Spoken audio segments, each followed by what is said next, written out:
From the lakes of Minnesota to the hills of Tennessee, across the plains of Texas, from sea to shining sea, from Detroit down to Houston and New York to LA, where there's pride in every American heart, and it's time we stand and say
God bless you all. God bless you all. And I never thought anything like this could happen in America. Never thought it could happen.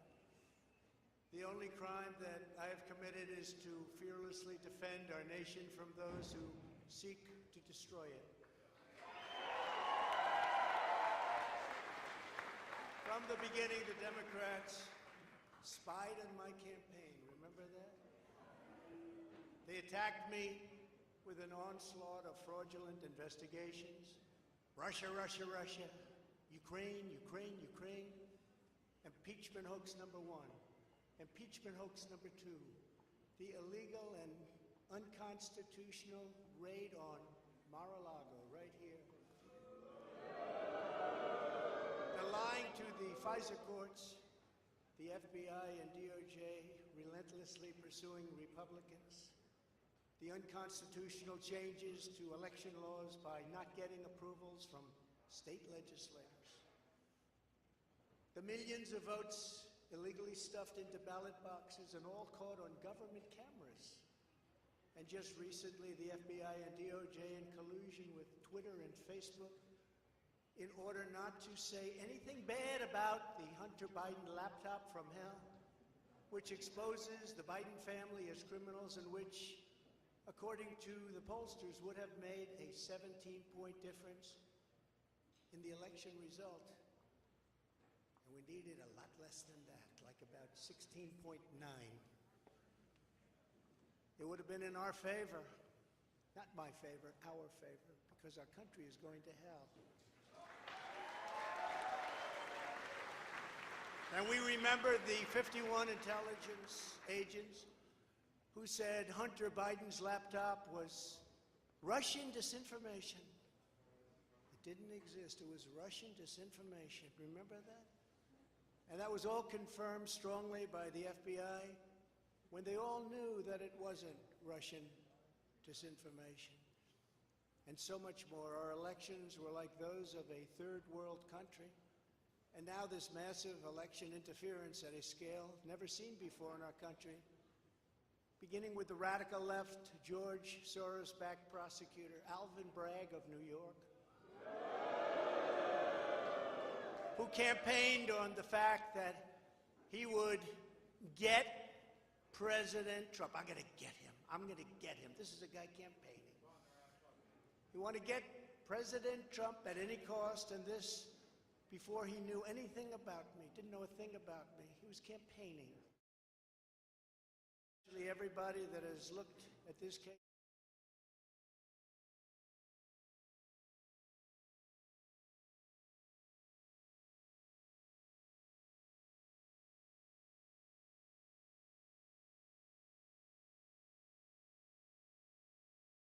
that aren't big fans have said it. They said this is not the right thing to do.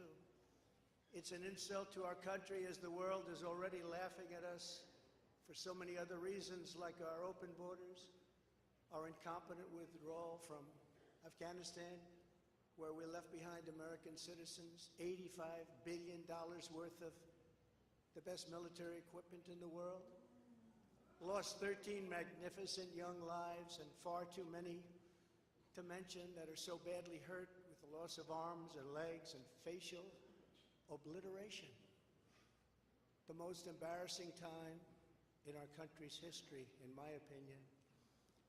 Then our give up on energy independence and even energy dominant. We're going to be dominant within 6 months, more than any other nation times 2. We had this all just 3 years ago. Our raging crime statistics, if you look in Democrat-run cities, numbers the likes of which we have never seen before.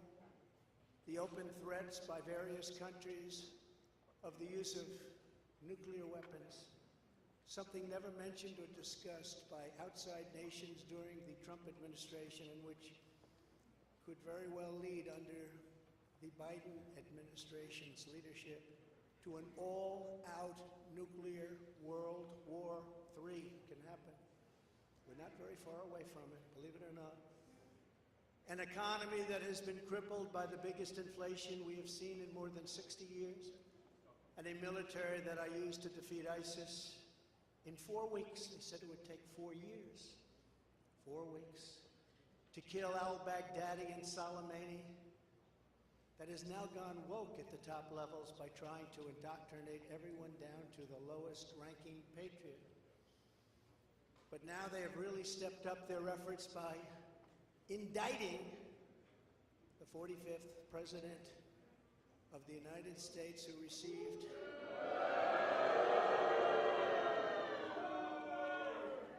$75 million votes, which is more than any sitting president in the history of our country.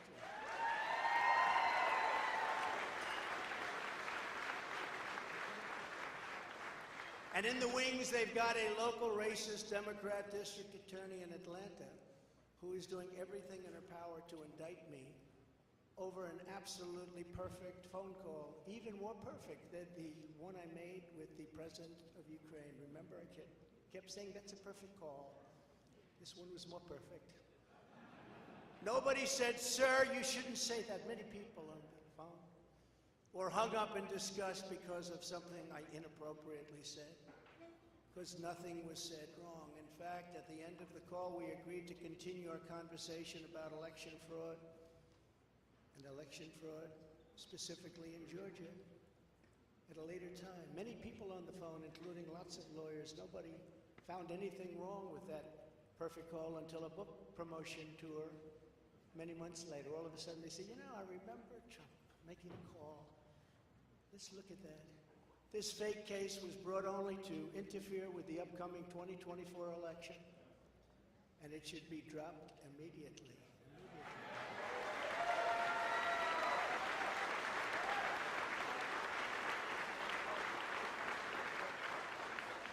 Then you have a radical left lunatic known as a bomb thrower who is harassing hundreds of my people day after day over the boxes hoax. You know, the boxes hoax, as we call it. Just so everyone knows, I come under what's known as the Presidential Records Act, which was designed and approved by Congress long ago just for this reason.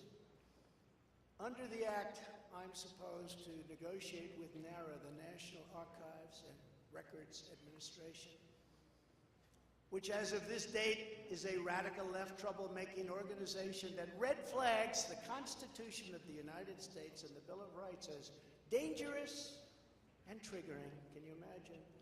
This is what we have to deal with. But there is no criminality under the Presidential Records Act. That is not what it's all about. We were negotiating in very good faith, proper way, in order to return some or all of the documents that I openly and in very plain sight brought with me to Mar-a-Lago from our beautiful White House, just as virtually every other president has done in the past. When FBI and DOJ officials with NARA were here, I told my lawyer to show them the very secure storage room in which they were locked. The FBI's sole request in writing was, could you please put another lock on the door? We immediately complied. It's a lot different than the Biden situation, isn't it? The next thing I know, we were raided by many gun-toting FBI agents who took whatever they wanted, including my passports and medical records. Everybody was in shock. Nobody had ever heard of such a raid before. Can't even believe it. Who would think that that could happen today? I immediately thought of the Fourth Amendment that protects against unreasonable search and seizure. But they did it anyway because our justice system has become lawless. They're using it now, in addition to everything else, to win elections. Apparently, they're not looking at me through the view of the Non-Criminal Presidential Records Act. They came up with a new one. This is a new one. And they're looking at me through the Espionage Act. Think of that. How does that sound? Of 1917, where the penalty is death. Even though that has absolutely nothing to do with openly taking boxes of documents and mostly clothing and other things to my home, which President Obama has done, the Bushes have done, Jimmy Carter's done, Ronald Reagan has done. Everybody's done. In fact, Hillary Clinton got rid of 33,000 emails, and that was okay. But nobody's done it like Joe Biden. This lunatic special prosecutor named Jack Smith, I wonder what it was prior to a change, who others of his ilk say he's even worse than they are, is only looking at Trump, yet Joe Biden took massive amounts more documents, even removed many boxes to Chinatown. You believe that? Just got $10 million from China. Where did that come from? I guess they were banking on Hunter's expertise, and had others stored in unsecured offices in Pennsylvania and strewn all over his garage floor, where his now very famous Corvette is also stored. All over the floor, including classified documents. But that's okay. Perhaps most importantly, he has 1,850 boxes in Delaware, which he is refusing to give up. But isn't that real obstruction? That's obstruction. As president, I have the right to declassify documents, and the process is automatic if I take them with me. It's automatic, declassified. Biden was vice president. He had absolutely no right to declassify as vice president. He doesn't come under the Non-Criminal Presidential Records Act. He comes under the very criminal Federal Records Act, unfortunately for him, but it's not going to matter because they don't follow the law, which has very severe penalties. He had classified documents that he took while he was a senator, which is absolutely inexcusable. And other senators, including Democrats, are outraged. But he's not being harassed and hounded like the people who work for me are. In fact, they seem to have forgotten about his documents entirely. So many, thousands and thousands. It's okay with him. They like to say that I'm obstructing, which I'm not, because I was working with NARA very nicely until the raid on my home. But Biden is obstructing by making it impossible to get the 1,850 boxes or explain why many documents were located in Chinatown. Can't explain it. Why were they in Chinatown? I don't know. Lastly, I'm under investigation This time a civil investigation by another racist in reverse, who also campaigned on, "I will get Trump. I will get him." This was her campaign. Never ran for office. "I will get him." Her name is Letitia James. And she proclaimed while campaigning, quote, "I look forward to going into the office of the Attorney General every single day, suing him, and then going home." Before she knew me. She announced, "What is fueling my soul right now is Trump." And that she had her eyes on Trump Tower. Those eyes are focused on Trump Tower. Didn't know the young lady. She even assured her supporters in an election promise that we're going to definitely sue him. We're going to be a real pain in the ass. He's going to know my name personally.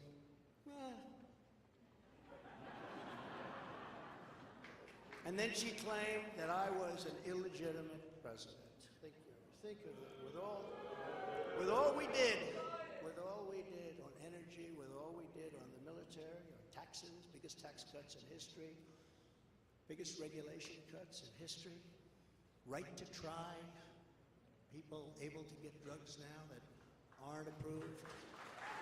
Hopefully you don't have that problem. Letitia James vowed to use every area of the law to, quote, investigate President Trump and his business transactions. Those transactions are going to be investigated, she said. And that of her family and his family. Because we're going after his family, and we're going after them hard. This is all before entering office and all before knowing anything at all about me. But she's going to get me. This is why, along with unrelenting crime, so many people and companies are leaving New York. She said that I falsified my financial statements, but in fact we're proving and will prove that my financial statements were substantially more than we submitted, not less. And in all cases have a strong disclaimer clause in them which tells the institutions that may look at that if they want to, not to rely on the statement. But they've got a problem with their case because, number one, I'm very under-leveraged. They can't believe it. All the stuff they read and gave.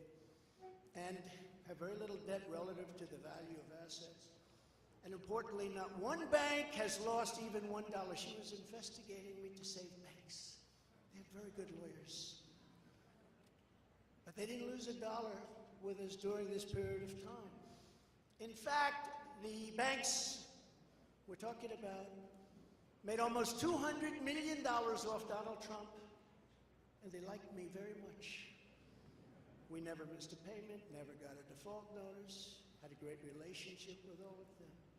I don't need banks. We have a lot of cash. I built a great business with my family, built a fantastic business.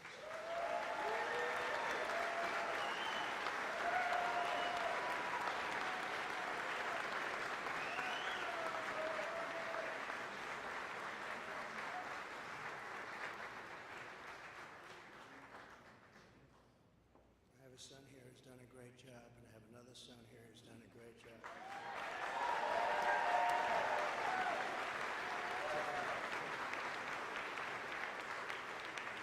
And Ivanka, and Barron will be great someday. He's tall, and he's smart.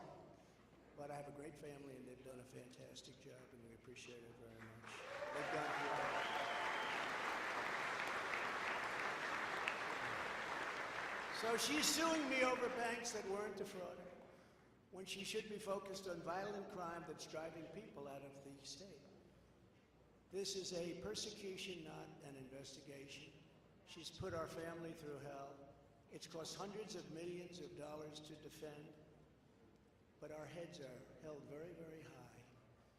They want to settle the case, but I want no part of that. So here we are now. It's where we were today, in a city that was so great just 4 or 5 years ago. But now we're there. It's spend time there today as you possibly read, with a local failed district attorney charging a former president of the United States for the first time in history on a basis that every single pundit and legal analyst said, there is no case. There's no case. They kept saying, there's no case.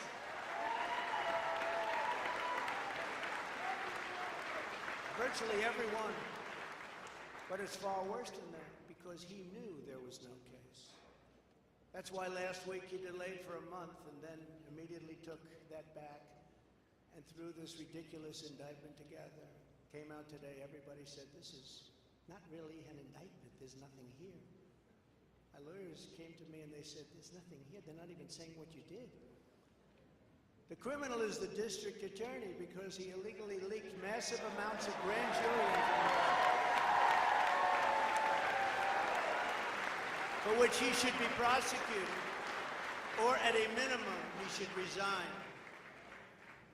And Alvin Bragg's wife confirmed a report that claimed her husband has Trump nailed on felonies. She has since locked down her Twitter account.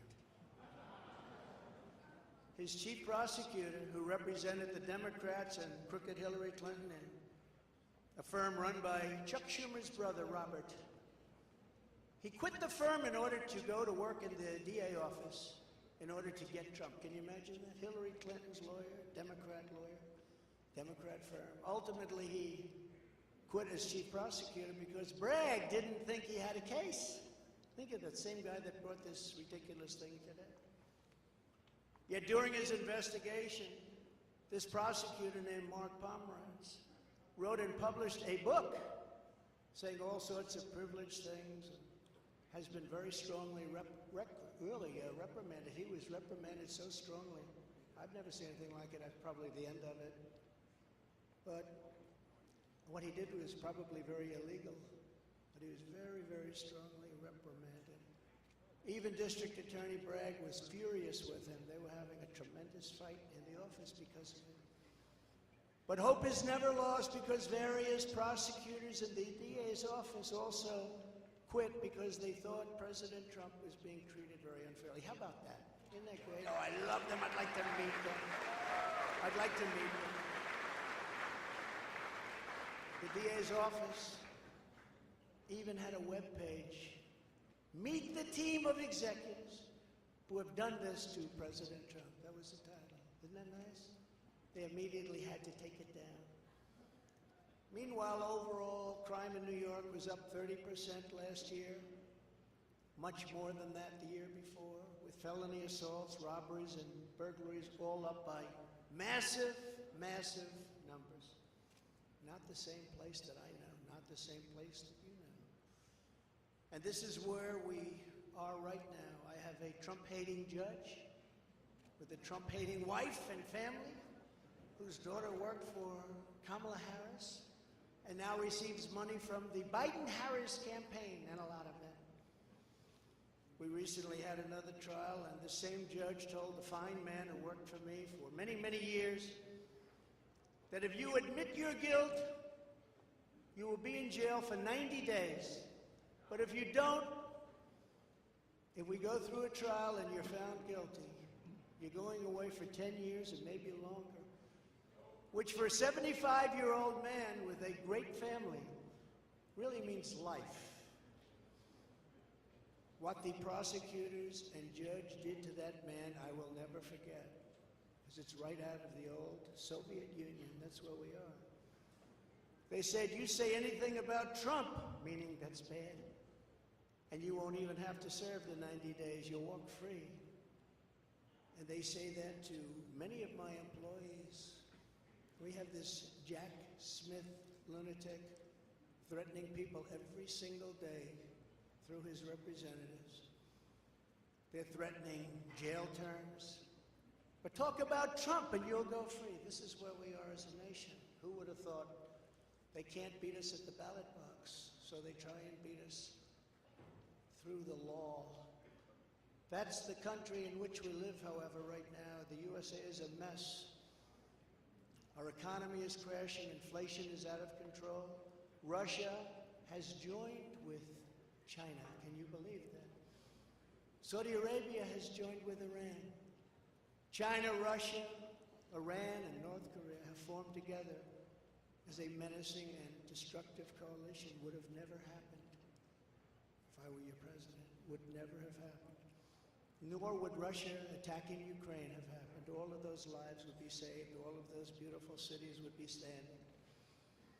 Our currency is crashing and will soon no longer be the world standard, which will be our greatest defeat, frankly, in 200 years. There will be no defeat like that. That will take us away from being even a great power.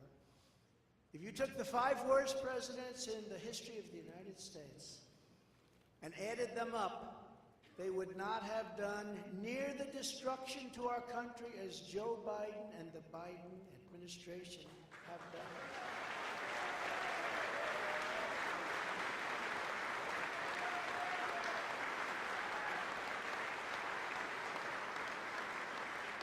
Incredibly, we are now a failing nation. We are a nation in decline. And now these radical left lunatics want to interfere with our elections by using law enforcement. We can't let that happen.